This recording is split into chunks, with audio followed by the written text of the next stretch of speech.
بسم اللہ الرحمن الرحیم اللہم صلی علی محمد وآل محمد وعجل فرجہم وفرجنا بہم۔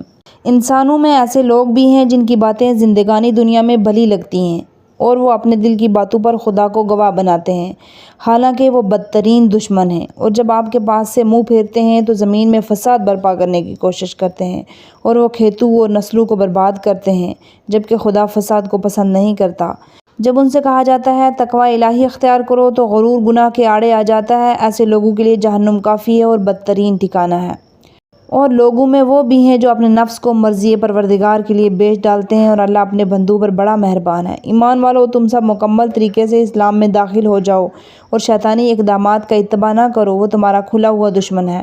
پھر اگر کھلی نشانیاں آ جانے کے بعد لغزش پیدا ہو جائے تو یاد رکھو خدا سب پر غالب ہے اور صاحب حکمت ہے۔ یہ لوگ اس بات کا انتظار کر رہے ہیں کہ ابر کے سائے کے پیچھے عذاب خدا یا ملائکہ آ جائیں اور یہ امر کا فیصلہ ہو جائے، اور سارے امور کی بازگشت تو خدا کی طرف ہے۔ ذرا بنی اسرائیل سے پوچھئے کہ ہم نے انہیں کس قدر نعمتیں عطا کی ہیں، اور جو شخص بھی نعمتوں کے آ جانے کے بعد انہیں تبدیل کر دے گا وہ یاد رکھے کہ خدا کا عذاب بہت شدید ہوتا ہے۔